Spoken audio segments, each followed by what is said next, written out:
joined by my co-host, Bob Paden with bobpaden.com, who is on my left. And across from me is our guest, James Bennett with Bennett Services, LLC. Welcome to the show. Thank you. Thanks for coming. Glad to have you. So tell us about Bennett Services.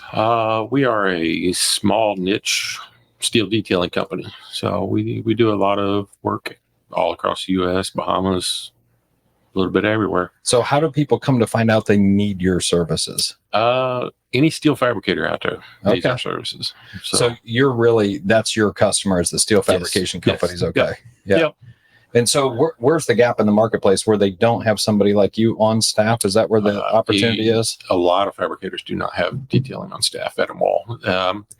It kind of went away early 2008 when the market kind of started tanking. Really? A lot of fabricators, that was the first cut. Why is that? Because there were still outside detailers at that time. So, it was easy to cut staff in the office, and that was the easiest because we can still get it drawn just using outside detailing. Okay. Yeah. Me and Bob talked a little bit before the show or whatever. He knows one of my old partners as well. So we always had a small group within the company that could take care of a lot of the little stuff and the red hot stuff, I should say. Yeah. And then, the larger jobs would get subbed out, and, it was just easier that way. So, right. So how many companies like yours are there in the marketplace? 1,000. Really? Wow. There's that many. Okay. Oh, yeah. At least. And so tell us about Bennett Services. And I mean, obviously it generated kind of out of a need, right? It did. I've been in steel my whole life. My dad was an iron worker. So, I grew up in the business, worked for him in the summers, at the end of high school, towards the summers and the winter breaks and stuff like that. Part of the raising gang. So I would send the stuff up in the steel and hook it and send it up with cranes, and knowing all the crane lingo and all that stuff. Oh, yeah. But then kind of messed my back up, and that was kind of the end of it. And words my dad always said is use your brain, not your back. Yeah. So I always loved drawing. I originally wanted to be an architect, and that's a bad word now for me. They come up with some strange things. And then we got to invent them to make them work. Yeah. That's what I wanted. I always loved drawing, and just happened to. I went on to school, of course, ITT, which kind of went out of business, but can't fault them. They got me my position, got me a start, and it was the very first interview I went to, I got hired. So that's how I got started in the steel. So 92. Oh, that's awesome. Cool. Yeah. So and just for the uninitiated and unwashed that don't know what detailing is in steel fab, tell us, kind of describe it. It's been described a lot of different ways, but the easiest way is think of like a watch. Each little piece of the watch has to be made in order to create that watch. So the easiest way to explain it is each little piece in there has to be drawn so somebody can make it. And then somebody at the final puts it all together. I create the drawings to make it as well as to put it together. Okay. So that's the easiest way to explain. Good explanation. Thank you. Yeah. So tell us about your company. Is it just you? Do you have a support team, or? We just hired 2 new people. Okay. I've got people all across the U.S. It started out just I walked away from Indiana Steel and started that and went back to what I enjoyed doing, and that was drawing. I didn't get to do a whole lot of that while I was at Indiana Steel, so I ran the drawing. I was also part owner, quality, and I had too many hats. Yeah. And just wanted to get back to what I enjoyed doing. So I asked him to buy me out, went home and started it. And my son was working for me at the time at Indiana Steel, and he stayed there until I got established and came aboard, and it's been a great ride. That's awesome. How big's your team today? That's what I was counting a while ago. It's like, how many I got? Okay, yeah. There's 7 of us, counting my wife part-time. So, that's awesome. Yeah. But he's got a remote workforce. Yeah. So it's all remote. Yeah. Yep. So I work out of my house. My son works out of his house, and then I've got a guy in Texas, a guy in Florida, a lady in Pennsylvania, a guy out in Terre Haute, and my son's over towards New Pal. So There you go. here in So Young. how do you communicate with the team? Is it mostly on Zoom or Slack? We use Teams a lot. Okay. Text, email, whatever we can use. We're setting up a Discord channel. Yep. Getting ready to set that up where it works great for us because it works very well for like gaming. I can jump in and share my screen for somebody to show them how to do something real fast and jump right back out. I don't have to send an invite like Teams and then wait for them to accept it and all that. Discord is a little quicker and a lot better. So yeah, that's great. we're setting that up right now. So what are some of the challenges and constraints that you're dealing with as a business owner? Consistent work. Yeah. I think that's probably the most thing. And then the hardest thing is getting paid. Yeah. Yeah. Really? Yeah. We've got, with. Is it getting paid or getting paid on time? Both. Really? Okay. Yeah. We've got a company that we're dealing with that's possibly going out of business. So chasing money, calling GCs. Just had a contract switch from the fabricator over to the GC, so that we could get paid and we can finish the job for the GC and make it, make them happy. So, Right. but yeah, it's a challenge, but So especially getting the work isn't a challenge, but getting paid for it is sometimes. Yeah. I think, believe it or not, getting paid is probably the hardest part. Sure. Wow. Is that pretty consistent across your industry? No. Really? I can say that out of 7 years, there's 2 fabricators that I've had issues with of getting paid. But, other than that, it's not bad. Most of them we have a set of limitations and expectations of what we expect, and they have to sign off on that, and kind of explains everything that we'll provide and what we expect from them and what our terms are. And so it's a great, as we quote a job, they have to sign off on that job. So send it back to us and here's our terms. So most of them, they'll explain and they'll say something, that, you've got 15 days on here. Our normal's 30 or our normal's 45. We'll That's deal nice. with it. Yeah. Right. But you nice. tell me up front and we're fine. That's the easiest. So just tell me up front. Right. Yeah. So how do the steel fabrication companies go about selecting a firm like yours? Is it based on price or is it availability, or how's that? We do a lot of marketing. Okay. Believe it or not. We use LinkedIn as well. That's our probably 90% of our marketing. Right. We do we do a little bit on Facebook and stuff like that, but LinkedIn is huge for us. My son wasn't a firm believer in it for years, until about 2-3 years ago, and we started getting clients from it. And he realized, it's paying off now. So now all of a sudden we have another portion of Bennett Services that we just started that is marketing. So we do LinkedIn marketing for other companies. So Okay. Other companies like you? Yep. Yeah. We're doing in steel only. Okay. So construction or steel, then is our little niche, and that's what we know, and that's how we, so they, we've had a couple already, and it's been great. Oh, that's awesome. So yeah. So what are you looking forward to this year with your business? This will probably be our best year ever.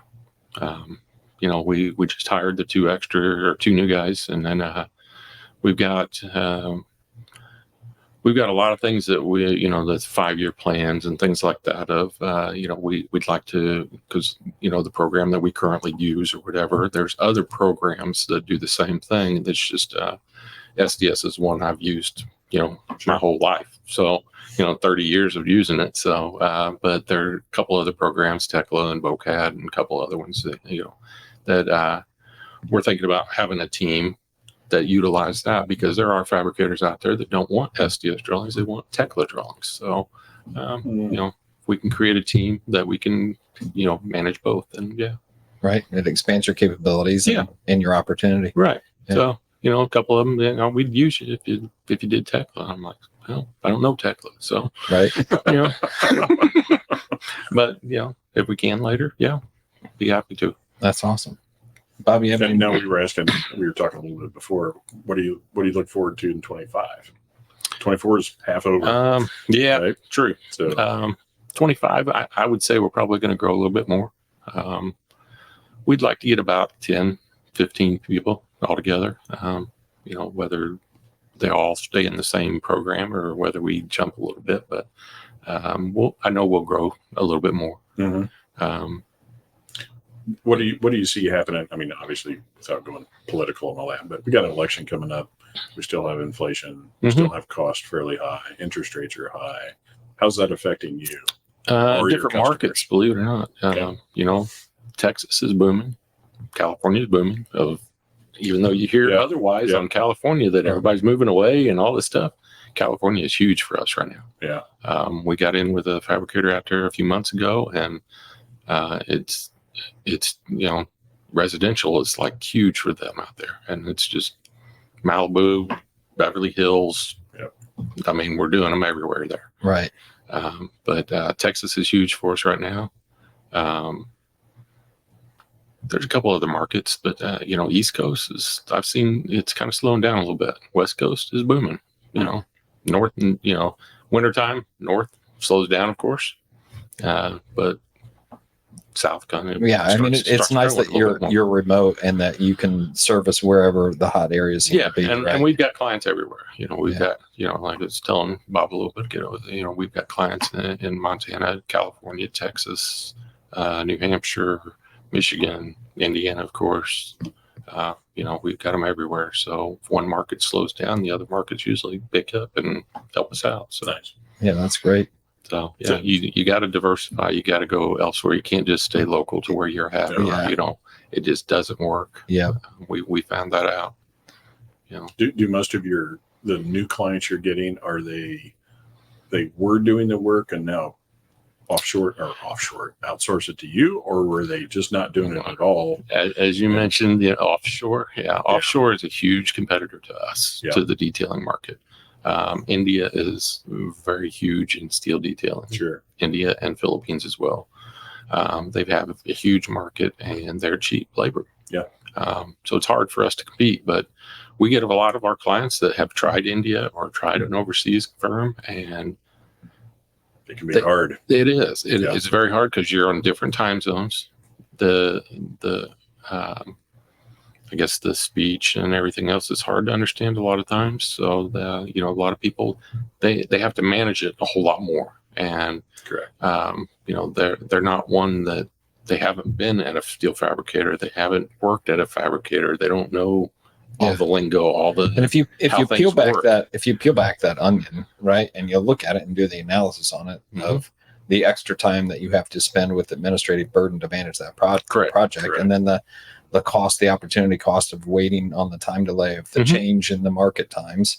And is it pretty even when you compare those things when it's not just about price, when you look at the entire picture? No. It's a whole different world. Is it really? Like I said, for them, like I said, you peel back the layers or whatever, U.S. detailers, you're going to get a quicker response. To me, you're getting a better quality.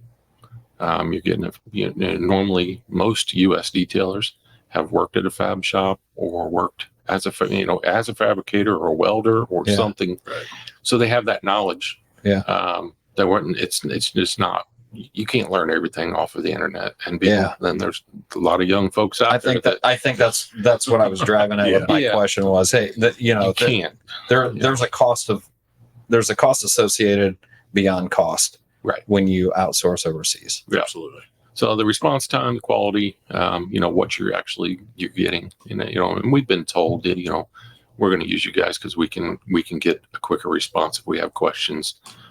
You answer the phone. And my guy's not sitting out in the shop waiting on an answer for a day and have to move steel or have to do something or move it out of the way. They can pick up the phone, they call us. As soon as we get the phone call, you're going to get an answer right then. We're not going to let it sit. Right. So that's the plus, I guess, with us and with the U.S. Yeah, sure. So you're based out of Greenfield. Yep. And is that where you grew up? No, I actually grew up just south of there in Fairland. Oh, really? Okay. Yeah, I've heard of Fairland. Yeah. Yeah, the blink, you miss it. That kind of town. Yeah. The Fairland that had the little lake with the ski ramp. Yeah. I went there many a times in the summer. Yeah.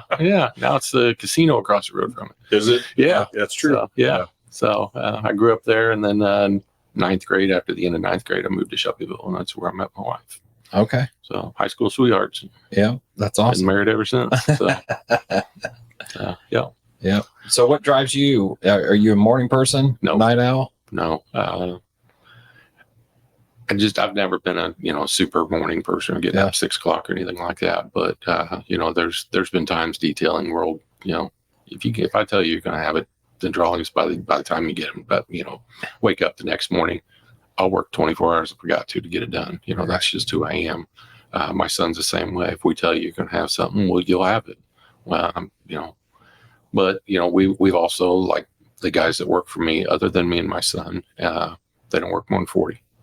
I don't want them. I lived that life of working 50, 60, 70, 80 hours a week, and I don't want that. And I don't want my workers, to do have that. a life. I want them to have a life. I want them to enjoy life. I pay them well. I feel I pay them well. And I want them to have that life. And, detailing. Good for you. I missed a lot with my kids because I was work. I bet. My first 5 years, I averaged 55 hours a week. Yeah. Average. Yeah. So, it's not worth it sometimes, but, detailing it's a stressful job, What makes it stressful? Believe it or not, an engineer is going to give you the design. Everything else is on you. We've got to make it work. We've got to make it fit. We've got to make the, go up without a problem. We've got to make sure that the fabrication doesn't have any issues, and all that in line. You've got to make sure that it's not going to fall. So that's kind of important. Yeah. So as a detailer, you got to know what you're doing, and do you have any liability associated with that? I do have an insurance liability. Okay. Yeah, but most of the time, the detailing, AISC, which is American Institute of Steel Construction, they provide tables and tell us what we'll carry and what will. But there's a lot of connections out there that they're not in tables. They're not. So we hire an engineer occasionally here and there to check our stuff, and if the engineer record wants it to be checked, we'll pay for an engineer to have it checked, and he'll go through our stuff and make sure it's okay. So nice. Yeah. But 30-some years in the business, and I kind of know what I'm doing. But right, at least want somebody to check it every once in a while. That's fine. Yeah. Sure. So what do you do in your spare time? That's what I asked. What do you like to do for fun? Well, I have a 56 F100. That's my toy that my wife bought me for my our 25th wedding anniversary. Oh, so that's cool. That's my fun car. And then I like to go fishing every once in a while, and getting ready to take off next week, and we're leaving Tuesday to go to Alaska for a week. So nice. That's cool. What are you going to do up there? Just relax, or are you going to go fishing? We're taking a cruise up there. We did it 2 years ago, and we're going to take a cruise this time. And we're taking some of the family with us this time, and so they get to experience it. And taking my in-laws and my stepmom and Riley, my son that's in the business with me, he's going, and so a bunch of us. I'm taking 8 people all together. So that's cool. It'll be a nice, fun trip. So, tell us about your family. I've got 3 boys. Last one just graduated high school last year. He's a mechanic, so he's doing like oil changes, stuff like that, until he can work his way up. But I told Bob a little bit ago, he just interviewed to be a mechanic for the post office. Oh, that's cool. So that was yesterday. So we're waiting on that answer, and hopefully, he was in the top 3. So hopefully he gets hired. Nice. I'd love to see it. That's his passion. He loves to be a mechanic. Which would that be, the USPS for Indianapolis? Yep. Okay. Working out of Indianapolis office. So, yeah. And my middle son, he's auto body. So he does the auto body. So I've got one that can fix it and one that can repair the outside. It's going to save you a lot of money for. Yeah, exactly. So he's been doing it for a few years now. He's learning. He started out as just an auto detailer, cleaning them up and stuff like that. But got the opportunity to jump in and go to do auto body, and he's happy as can be. He just bought his first house 2 days ago. So that's cool. Yeah. And then my oldest son is works for me, and probably works just as much as me, if not more. So, right. He helps runs all the guys for me. And so I don't have to, I try to do all the bidding. And so we kind of divide up the stuff. And then my wife takes care of all the the accounts payable and receivable and the admin stuff. Yeah. Oh, she's the one that gets to make all the phone calls about. Well, no, she leaves that to me. Okay. But yeah, so she kind points of to it and says, "Hey." Yeah, she'll send it to me and say they're running late. Okay, I'll make a phone call. So, but yeah, she just works part time, but she works for the USPS as a delivery. Okay. So she does the rural carrying, and so yeah, a little bit of everything. But yeah, she gave up her. She was a HR, PHR, whatever you want to call it, professional. And, you know, so she gave all that up a couple of years ago. Just it's just not fun. Yeah. Yeah. You know, office life is just not. She was working as much as I was, if not more. So we like to enjoy life now. So That's good. That's the fun part. Yeah, that's cool. Yep. Have any grandkids yet? No, Not yet. no, No? not yet. You want to knock on wood? He said that really quick. He looked worried. My wife wants him so Yeah, bad. of course. But, you know, my oldest son, he's got a girlfriend. She's a good girl. Okay. My middle son, he's got a girlfriend. She's a good girl as well. So my young one, he wants to finish his '65 Mustang before he gets a girlfriend. Well, so he he's got can sell money. it that later. may help get a girlfriend too, Yeah, right? well, he says that way I've got money to finish it. So I'm Yeah. like, yeah, makes Yeah. sense. Okay. Yes. Yeah. And And a he'll cool sell car it for a her to minivan. ride around there. Yeah. No, he won't give up that '65 Mustang. Yeah, ever. We did that for his 18th birthday. Oh, that's cool. And my middle son, we did a '78 Camaro for him. He wanted a second gen Camaro, so that was his 18th birthday. Oh, those are cool So, cars. Yeah, so we've got a whole realm of classic cars. So Right. What do you have? You've I got got a F- 56 F100 truck. Oh my goodness. So I'd love to see a picture of that after we're Yeah. off air. yeah, I'll show you. Yeah, it's cool. What kind of music you listen to? Everything, believe it or not. Yeah. I listen to classic rock, country, you name it, pop. Are you don't going matter. to any concerts this year? I went to one did I go to? Colt Ford was the last one. Okay. Where was that at? 8 Second Saloon here. Oh yeah. Oh, yeah. yeah. I've been there before. Yeah. I've seen him. I don't know, probably 5-7 times. Wow. I've met him quite a few times. Met him in person a couple times. 8 Seconds is a cool place to catch a show because You're it's close. an intimate setting. Yeah. Yeah. So, and then I think it was about a month after he got put in the hospital. He had a heart Oh, attack. wow. And Oh no. yeah, right after a show. And so Brantley Gilbert saved his life. More or Yeah. less. So, yeah. Yeah. But yeah, he puts on a great show. I enjoy him. Yeah. So how can people find you if they're looking for you? Everywhere. You can search me on Google, find me on LinkedIn, Facebook. We're all over the place. BennettServices.com. Bennett Services, LLC.com. Okay. Yep. Awesome. Perfect. Yeah. Well, thanks for coming on with us today. Oh, I love it. Yeah. Yeah, appreciate it. Happy to be here. Great story. Thank you. Love it. Yep. Thank you. Thanks, man. No problem.